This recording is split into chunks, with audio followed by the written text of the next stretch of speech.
Well, good morning, everyone, and welcome to our monthly Goleta Wrap meeting, open to community members. We're grateful to be with you all. We have with us today Mayor Parodi, as well as representatives from the city of Goleta. Chuck, do you want to introduce yourself really quickly? Sure. Chuck Flax, Homelessness Services Coordinator, City of Goleta. And then Jaime.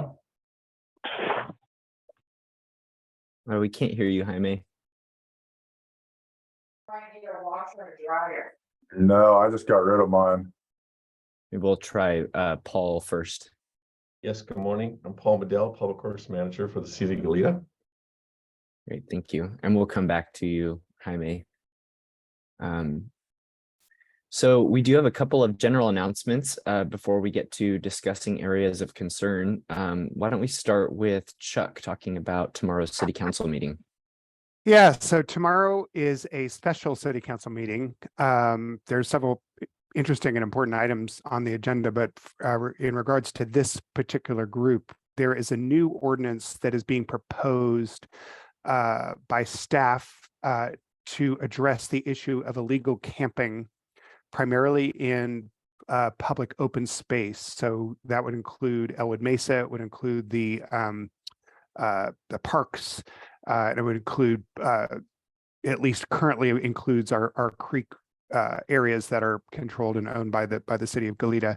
And this would, I mean, it's already not legal to camp in those areas, but this would make very clear that the city considers these particular areas very sensitive wildlife and fire safety areas, and would codify the circumstances by which the city could potentially enforce removal of people theoretically. I mean, it doesn't specifically call for that in the ordinance, but it's a chance for council to talk about what a lot of people are concerned about, which is people camping illegally on public land.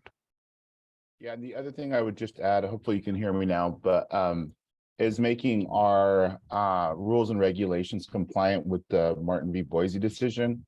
And so this was a very instrumental task of our city attorney's office and others to try to make sure, you know, we're still being compliant and also addressing the concerns of the community at the same time. So it's going to be a delicate and probably lengthy discussion. I'm sure Mayor Parodi is looking forward to it. And yeah, we're hoping to get, in my opinion, if we don't get it approved today, I think the discussion will be helpful. And if we need to come back again to council, then we'll have to do that. But we want to make sure we go into this with our eyes wide open. Thank you, Chuck and Jaime. This has been a long ongoing conversation. Go ahead, Chuck. Let me add one more thing before Mayor Parodi, sorry. Just that in many jurisdictions around the nation, cities and counties are wrestling with this issue. And so what has been tried in certain locations, including Isla Vista, were what are called sanctioned encampments, where we sort of allow people to camp. And in general, those experiments have not been that successful. So this proposal is coming out of really a range of approaches that are being taken by cities, including Santa Barbara, including the county of Santa Barbara, to codify a local response to what seems to be a growing problem. Thank you. Mayor Parodi.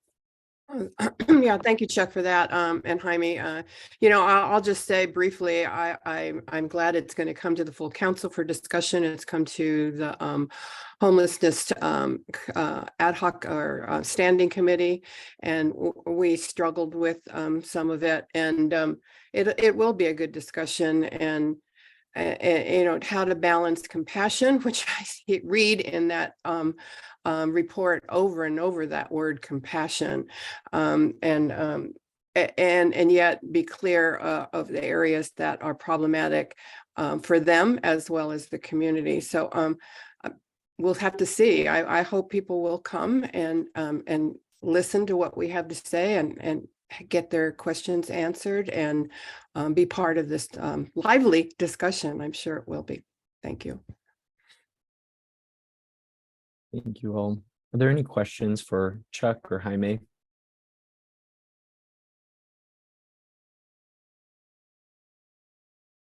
All right, so the city council meeting is tomorrow evening, Tuesday, the 27th at 5:30 p.m. Other announcements. So we do have an update regarding the Buena Tierra permanent supportive housing in the city of Goleta. And so I see John Polanski on the call. I don't know, John, if you'd be willing to share.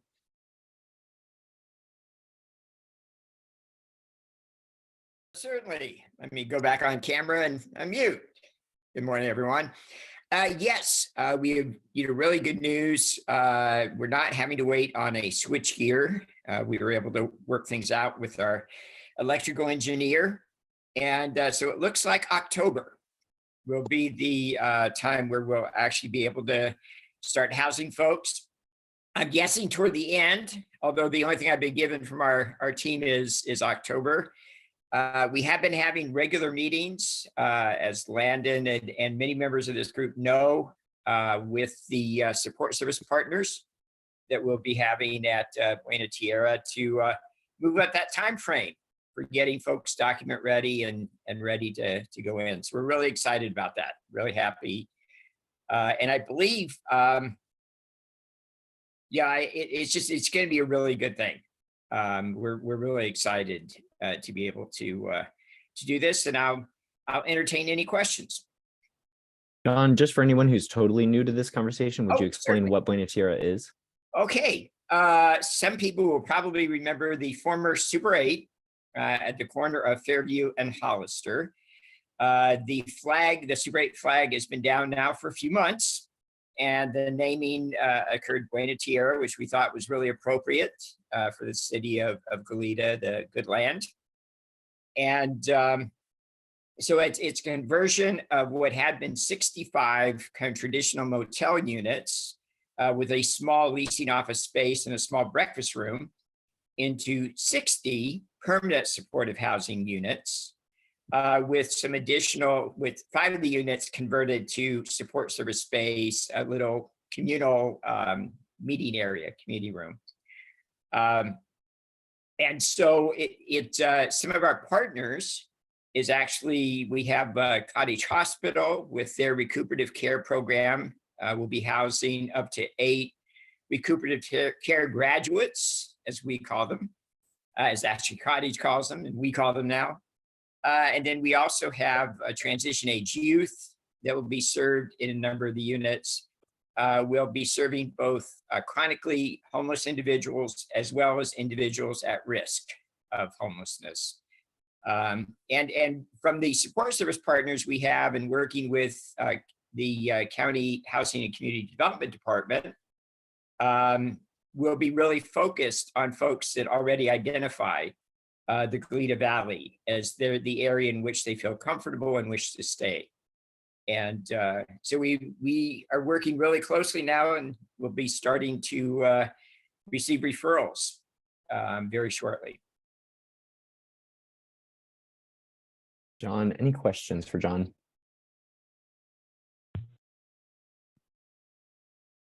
Yeah, Mayor Perotti. John, great news, October. It is Yay. really great news. Yes, it was bad news the last time where I had pushed it back to like next spring, and no, it was really good news that not having to wait on that year-long wait for a switchgear.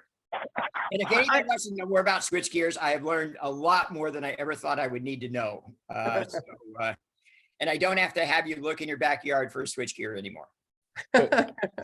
Thank you for all your hard work on this. You mentioned transitional youth. Yes. How many? Did you have a number on how many? I'm always, because we went back and forth between 12 and 15. It's either 12 or 15. Okay. I'm not remembering right offhand what number we landed on. Okay. But it's either 12 or 15 transition age youth unit set aside. All right. Thank you. And then when they get all finished, when everything's completed, the construction, will people be able to help with contributing furniture or sponsoring a room? How will that play out? I really, really appreciate you saying that. And we did not work this out, guys, ahead of time. But yes, similar to what we did at Pescadero Lofts in Isla Vista some years ago. We're planning an adopt a room, adopt a person, adopt a unit, whatever you want to call it. We already have Yardi has stepped up to the plate. They're walking distance from Buena Tierra. They also happen to be our software provider, but they've stepped up to the plate where they'll be providing some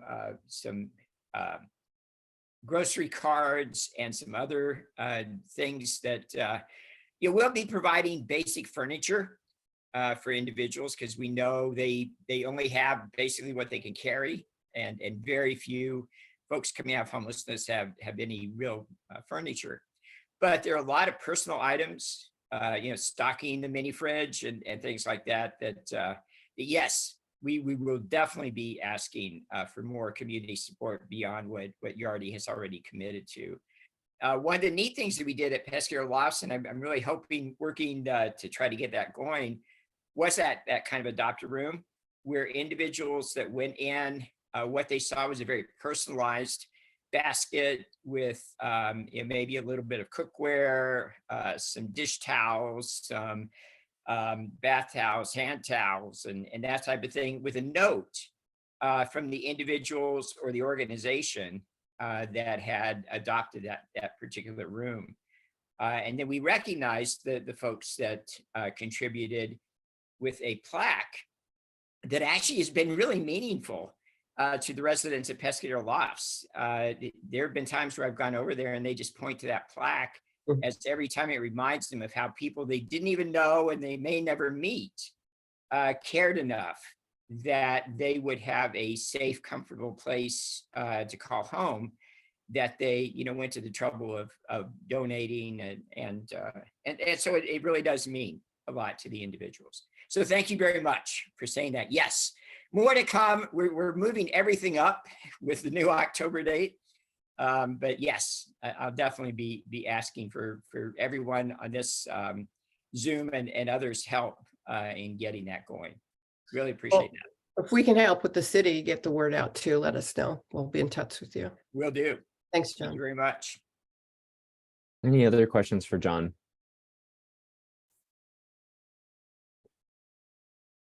Yeah, just want to echo the sentiments that have been shared. We're all really excited about this.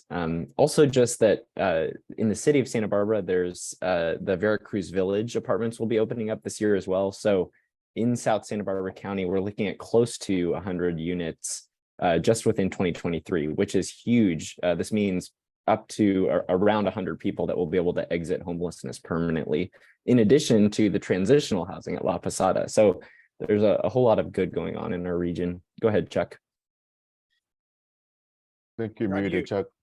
What I was going to add to Mayor Prody's comment about City of Goleta is that by bringing me on board, one of the things that I've implemented is a by name list of all people in Goleta who are homeless who have identified themselves to our outreach workers or who have been connected to HMIS, the homelessness management information system. And so part of the whole approach to when opportunities like this come forward is we work closely with the coordinated entry system and the county to identify who is eligible for these units, and then to encourage outreach to work specifically with those folks to make sure that everything is in place. Because even though these are housing first projects, they still have to meet a set of criteria in order to be admitted to these projects. And so it's critical that our outreach teams work closely with these folks as we move closer to the opening. And so Mayor Prody, just to let you know, we have a list of many people who would qualify, and we're working with them to make sure that they are in the queue, so to speak. Chuck. And then lastly, I plan to retire next year because I invested all my life savings in switchgears last year when John mentioned there was a shortage. So just kidding. That was a smart move. Just kidding. Just kidding. That was definitely the place to be this last year. All right, we have one other announcement to share before we get to the regional updates. So I'll hand it over to Lucille. Right. Well, first I want to just say how excited we are about Buena Tierra. And a couple of other exciting things. We've started working on referrals. So that list that Chuck has been working on with the service providers, especially dedicated in Goleta. We started that work yesterday. So we'll have a nice long list of folks ready to apply as soon as it's available. And if we have at least up by October 31st, that contributes to our regional goal for housing for the Homeless Housing Incentive Program, so HHIP, which means we get millions of dollars dedicated to permanent housing, but we have to house enough people by October 31st. So anything we can do, John, we're going to get those folks in by October 31st.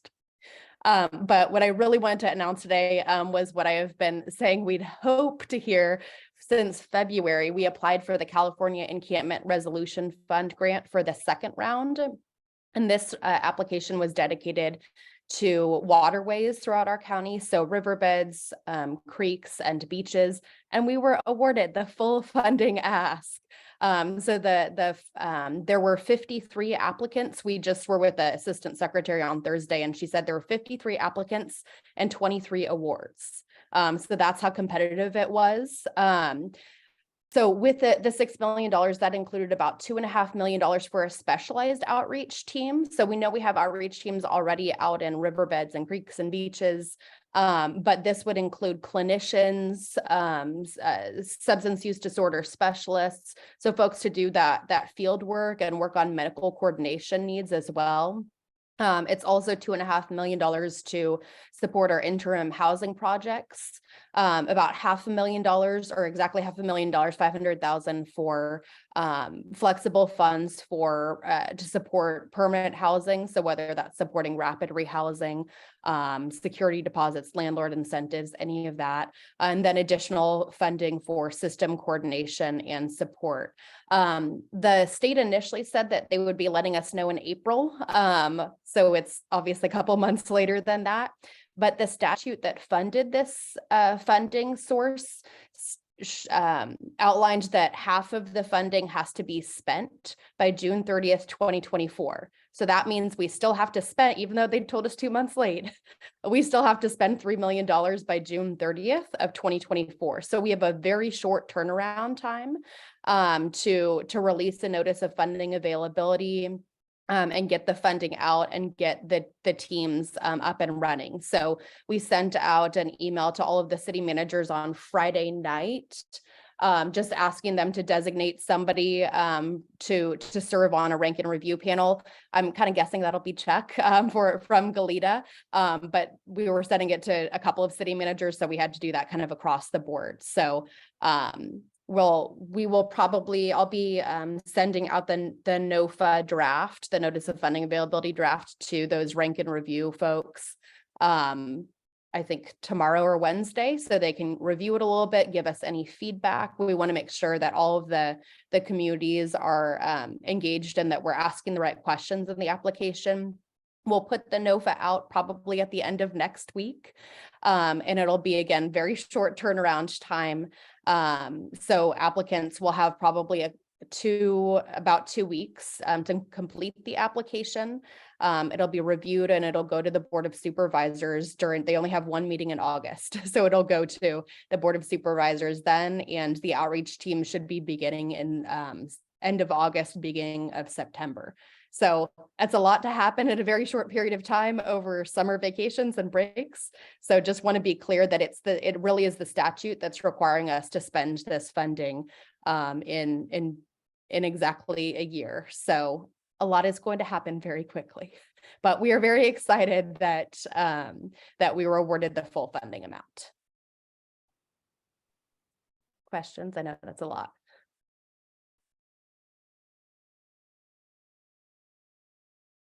What is your position, Lucille? Who do you Oh, work I'm sorry. I work for the County of Santa Barbara. I'm the Encampment Response Coordinator. Thank you. All right. Well, Thank you. And thank you to the City of Goleta for supporting it. And Chuck, best of luck to you with helping us to review those applications. I know you'll be involved in the process. yeah. Oh, Randy, go ahead. Just a quick question.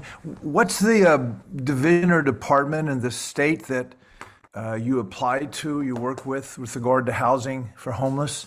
So it's the Business Consumer BCSH, Business It's just Consumer something Services Housing. and Housing Agency. Thank That's you. right. Okay. Yeah. Yeah, so they have they're part of Cal ICH, which is the California Interagency Council on Homelessness. So it's a number of different departments working together, but it is that one department from the state that the application went to. Thank you.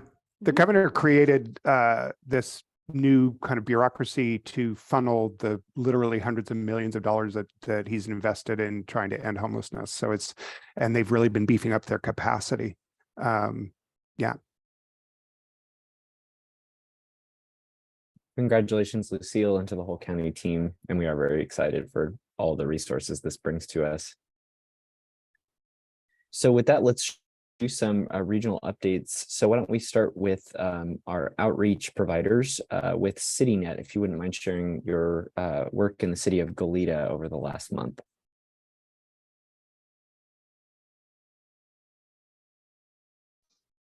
Hi, we also have Emily on that's going to give a quick update, but for us, with outreach recently, we've had a lot of staffing fluctuations. So we've been doing a lot of supporting of other teams, a lot of meetings with new folks who have reached out to me for requests for case management.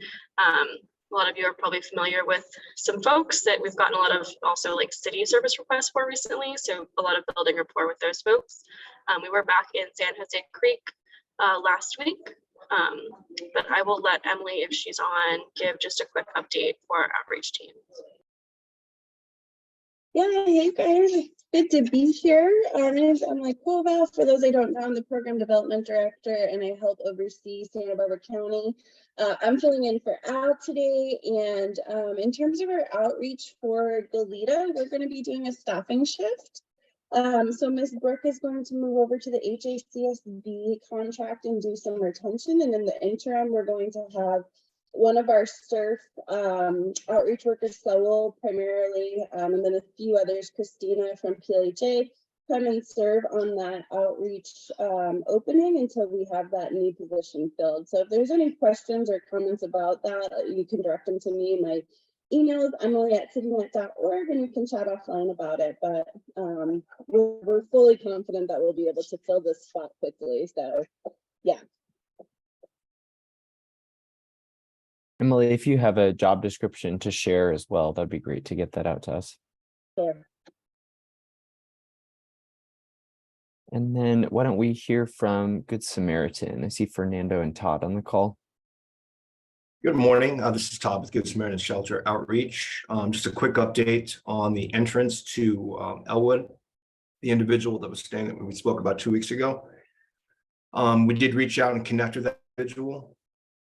It was a positive interaction, and the individual stated that he would vacate immediately.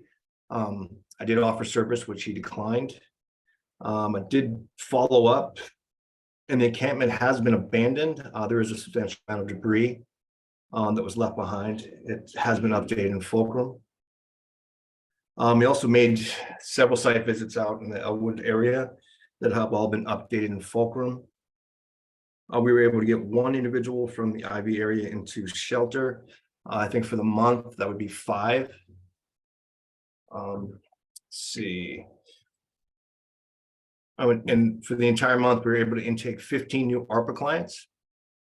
And we continue to work with our existing clients getting the document ready. Thank you. Todd, I don't want to put you on the spot, but can you give me a sense of how much time in the Goleta area the ARPA team spends, like on a weekly basis?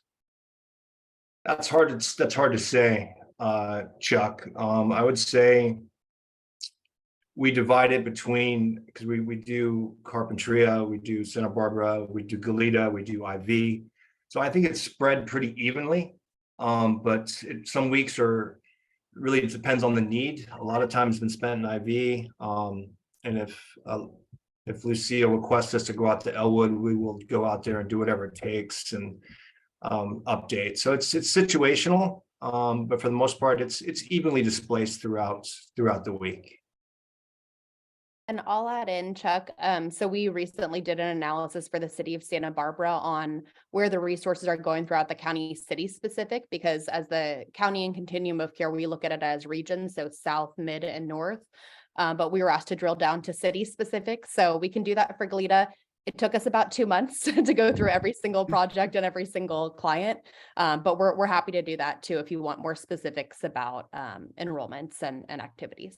I think it would be nice to have, I mean, it's not an urgent item, so, you know, a couple months is okay. I mean, what I will let people on this call know is that we benefit from leveraging county resources. The city of Goleta invests a significant amount of money in what is referred to as the, I guess they call it the Goleta team. And there are 2 full-time people assigned to Goleta from CityNet.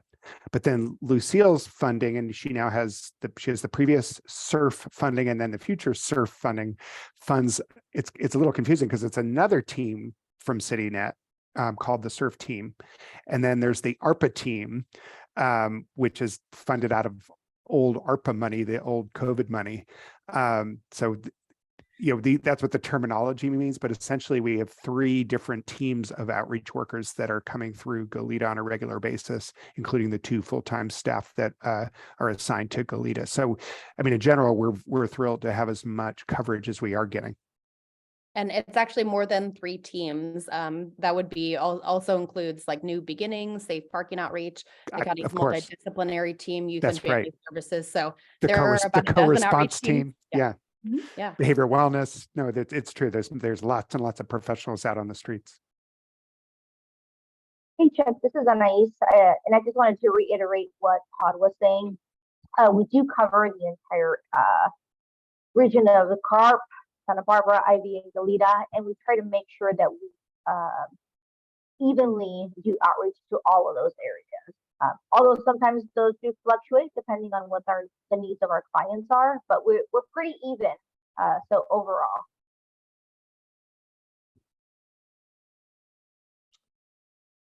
Hey, Todd. Hey, George. Hey, good morning. Good morning, everybody. I'm George Thompson. I'm the Parks and Open Space Manager for City of Goleta. Todd, thanks for the update on Elwood. I was out there on Friday and just wanted to double check. I found 3 active encampments. Does that match with what you were seeing on your most recent site visits? I'm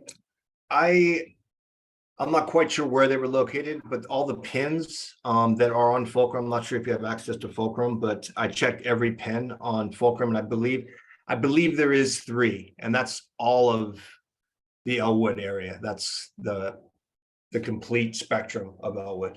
Okay. Thanks. Of course. So I see we also have Cora with us from the New Beginnings Safe Parking Program. So under Cora, if you'd be willing to share an update. Hi. Yes, yeah, we continue to do outreach. We did get some requests out there on Pacific Oaks and Phelps, and the person included the photos and the license plates, which was helpful. And we did go out there and we were able to touch base with a couple of them. Many of the vehicles weren't there. We did touch base with the lady that has, well, we didn't touch base with her, but the lady that has all the garbage outside of her car. We were just able to put a flyer there. She did not respond to us tapping on the window, trying to make that connection. So all we could do is leave a flyer. We are enrolling one of the people that we did outreach to next week. And personally, I feel like that the Pacific Oaks street looks a lot better than it did a while back. There's been a lot of progress made there, and we just continue to, do outreach. Thanks, Cora. And we know there's been a lot of conversations about all the different parking concerns. And so we appreciate you being here with us today. Yes, and I appreciate being here. And again, I know that's been talked about before, but the more lots and day lots that we could get would be extremely helpful out there. So if anybody knows anybody or has any great ideas, that's always appreciated. All right, so with that, we will go ahead and open it up for community members to share any areas of concern that you might have. I'm also going to post in the chat window the City of Goleta's links for sharing concerns. We really want to have those reported into the City Assist program so that they can be more easily shared with the outreach providers. And I'm also going to share a link to the City of Goleta's homelessness response directory, just so everyone has access. If you need to know who to call for an issue, whether it's an encampment, a fire, whatever it may be, there's different resources at your disposal. So I'm going to put those in the chat, but I'll go ahead and open it up for community members to share. Taylor. Hey, you guys, how's everybody doing today? I was just trying to check in on, so you guys are saying that there's only 3 encampments in the whole Elwood area. I'm trying to figure out if that also incorporates any of the Union Pacific Railway and then the corridor kind of between the freeway and the commercial properties, because I've seen a major uptick recently. It seems like a lot of people, since the Fairview area has been kind of cleared out and the Los Caneros along the freeway has been cleared out, that most of them have been going a little further north. We've been seeing some that are jumping over fences, staying in our properties now, stealing water, breaking into things. And it's been in the past month or so, it's really started to uptick to the point to where we've had 24-hour security on the property now. So I was just trying to see if this is kind of the Elwood area you guys were talking about, or if you guys hadn't gotten to that area. Yeah, Taylor, I'll just take the first response. This is George Thompson. Nice to see you again. The Elwood area that we were referencing earlier is the Elwood Mesa open space, so just the city-owned portion of Elwood Mesa. Gotcha, that makes sense. Perfect, thank you. We've seen the same thing you're seeing, just an uptick in activity since the right-of-way clearings along Caltrans and UP. Okay, sounds good. And I'm assuming you guys are working on that, so I'm not even going to go into any of that. But Taylor, we hear your concerns, and I appreciate you being here and continuing to report on activity in our business districts. For those people who aren't aware, what happened fairly recently, and I don't have the dates in my head, was that Caltrans and Union Pacific worked together to do significant landscape clearing and encampment clearing to some extent. I mean, I'm pretty sure, and Lucille can give us maybe some round numbers, but I'm pretty sure that at least a dozen or maybe more encampments were cleared by both companies, both organizations. The result of that has been it pushed people, because they did offer services. I mean, I want to give them credit. They brought CityNet into, and it was a separate CityNet contract to try to get people to take advantage of services. But in the interest of public safety, they did clear many people out of those areas. And the result has been that you are seeing more people on Goleta public streets and in business parks and areas, because that's where, I mean, they don't have anywhere else to go. As I share regularly with folks, when people have concerns about law breaking, trespassing on private property, theft, vandalism, your first stop should be 911. And if it's after the fact, then maybe the non-emergency number for the sheriff, and Deputy Roush is here, he can speak more directly to that. But we try hard to get enforcement response and enforcement letters with all property owners so that there's a rapid response on the part of law enforcement when laws are broken.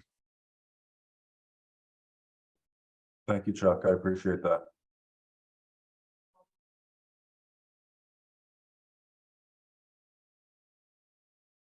Thanks, Taylor. Others?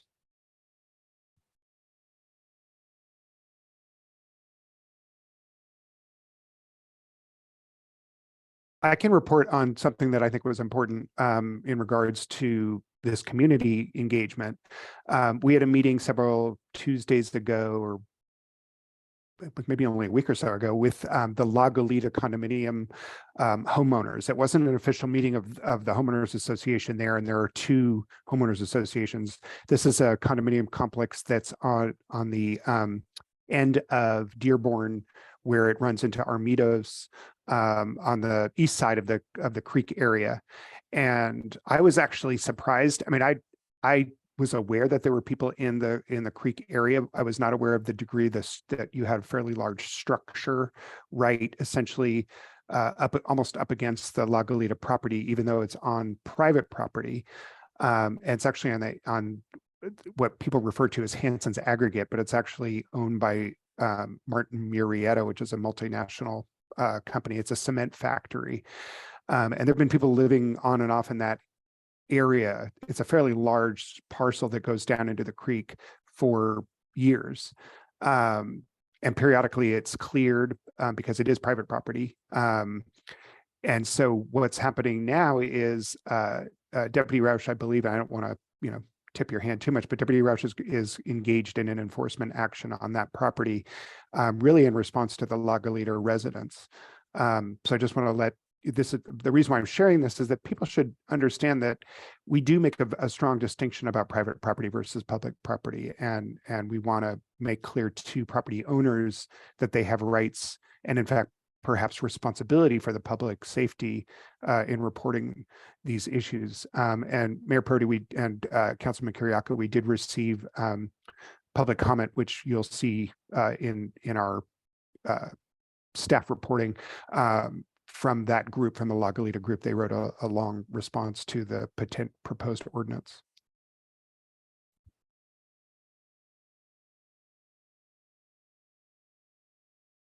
Thank you, Chuck.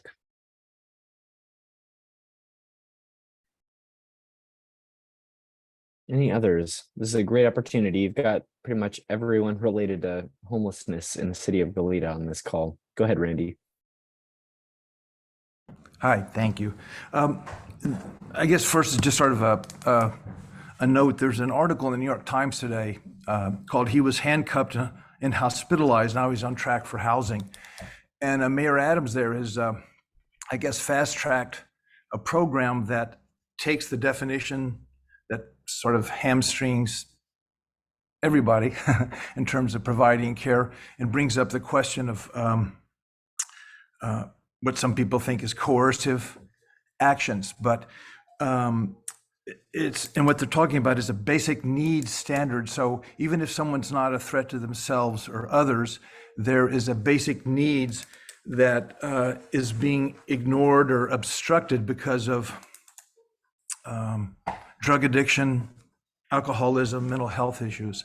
And in any case, the article has a lot of other sidebar articles talking about what's happening in Oregon and also mentioning the care courts here in California. And last meeting afterwards, I contacted Lucille and she, just to get some sense of a timeline, and she said it seems like it's going to be at the end of 2024 before anything happens with care courts. And that it seems like a long time away.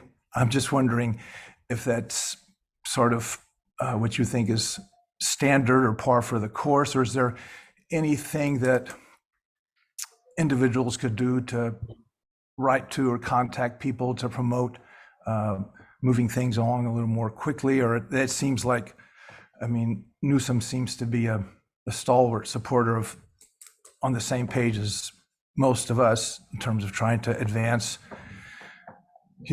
compassionate care. And I don't know if that's something to be I don't know. I just wanted to bring that up as an issue that seemed it was in my mind and it got highlighted today when I saw that article in the Times. Am I making sense here? The statewide requirement is for care court to be implemented by the end of the next calendar year. So I think only a couple of counties have implemented it so far, but I think, and correct me if I'm wrong, I think I sent a link to the board letter and the documents. So that lists contact information for folks in behavioral wellness, and they can give you probably more up-to-date information about their timeline and other implementation details.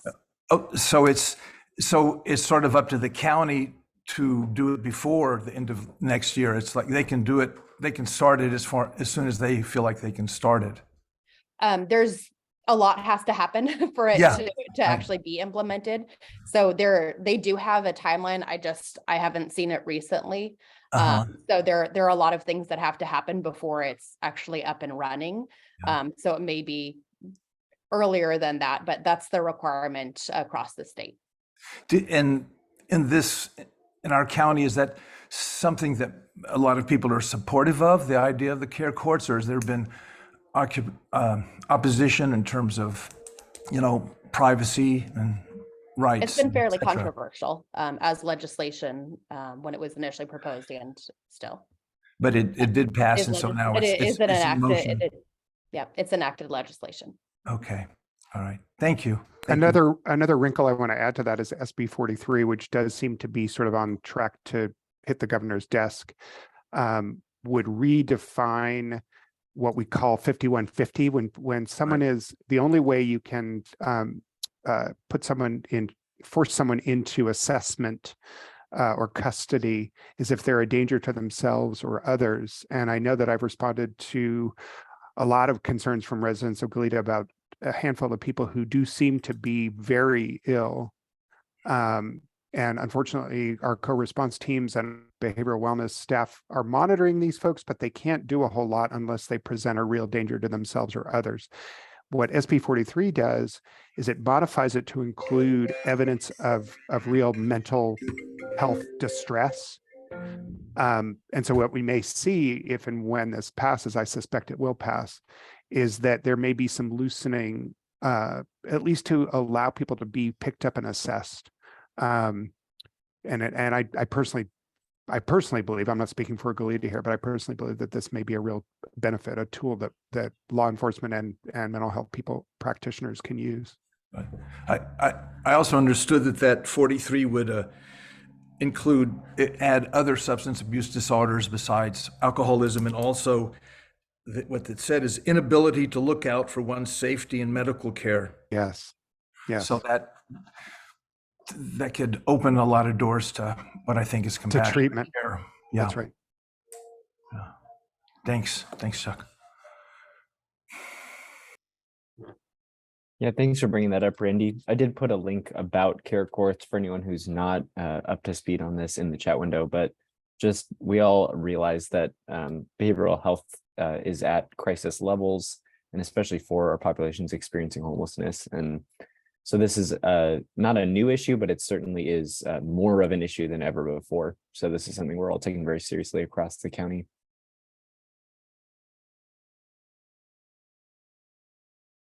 All right, any other community member concerns?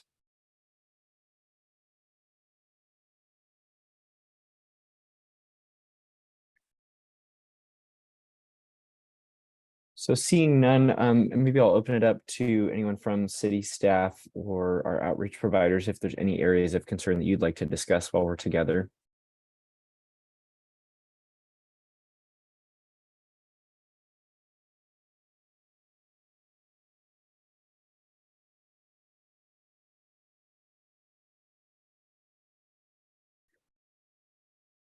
And if not, we can wrap up early today.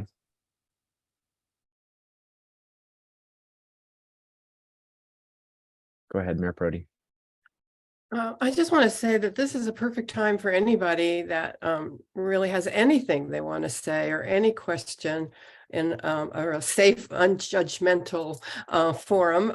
And so we want to hear from you. That's why we have this once a month meeting. So please, if anybody needs to ask a question or if you want to ask it offline, that's fine too. But please also spread the word that we have these meetings the last Monday of the month, unless it's a holiday, and invite others to come and listen to what we are doing. And we want to hear from you. Thank you.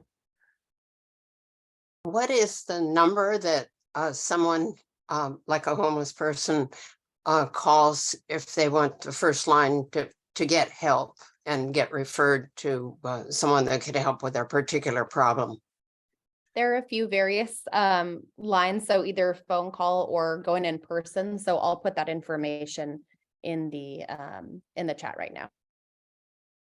Can you tell me what the number is right now? I'm not very good at computer and I can't copy this stuff and get it onto my computer that's in the chat room.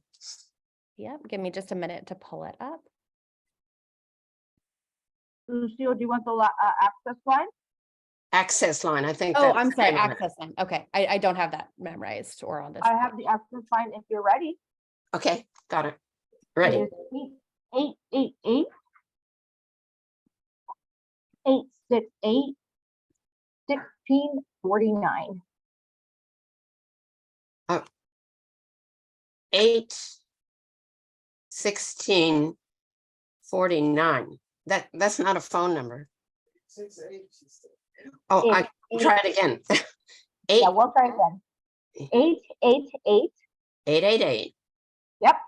Mhm. 868. 868. 1649. 1649. Thank you. Got it. There we go. And just for clarity, that access line is specifically for Santa Barbara County Behavioral Wellness, Department of Behavioral Wellness. So that's focused on behavioral health concerns. See, Lucy, I'll put it in there as well. So then what if the person has a particular, they have behavioral health problem, but they have a particular problem that they want to address, they could get a referral to another number to call? I mean, Judy, in general, when people have needs that are broad or a little bit complicated, 211 is a very good resource. And they would be referred, if it was mental health, they'd be referred to the access line. If it was for food or shelter, they'd be referred to the right resource. So 211 is appropriate. Thank you. And Elisa Pardo is on here and can probably speak more to 211 as well, but they do refer to all the phone numbers that we just listed. Good morning, everyone. Thank you so much. I was just standing on the sidelines. It's my first time at this meeting, so I really appreciate that, Chuck. Yes, in general, we're open 24/7 in 150 languages, and anybody can call and share with us what they're looking for or their need, and we're more than happy to connect them to the existing resources in our county. So the number is 211. Thanks. Thank you. And thanks for the question, Judy. Octavio. Okay. Morning. How are we doing? I just wanted okay. I just want to ask a quick question in terms of kind of the latest research that came out with the University of San Francisco and how you guys might be reflecting on that, referring to the statewide summary, the largest one regarding homelessness, whether there's any thoughts of taking some of those recommendations or what that looks like in terms of reflections for you guys, your work, and what that the county as a whole. First part of it, right. Octavia, if you have, sorry, I'm going to answer that one. If you have the link, I think it would be helpful. It was New York Times just published it, but it was an in-depth survey of about 3,000 individuals experiencing homelessness. And I think what popped out for me especially was the need for more trauma-informed care, and really what does that need, or what does that mean? So that's something that I think we'll be taking through any sort of state technical assistance and training going forward. Landon, you're amazingly fast. So, so this study, which comes out of the Benioff Center, they, the Salesforce oligarch funded a tremendous amount of money into research and proposals around homelessness. And this particular report has been picked up by every major media outlet and minor as well. I mean, it was in Newshawk, it's been everywhere. And I recommend it for anybody who's interested in homelessness. The executive summary is extremely readable. And what I find is that it confirms a lot of things that we've been observing through our point in time count and through our close reading of our homelessness data about the population. And it also is evidence and support for some of the things that we've already really committed to, including housing first, including wraparound services, including intensive case management, both on the street and doing a lot to preserve people in housing. So it's a great additional resource, and I do think that it kind of is a reset or a reframe that I think will help to shape how we talk about this stuff for the next few years. It's so strong, so much based in evidence. It's very difficult to argue with if you believe in facts.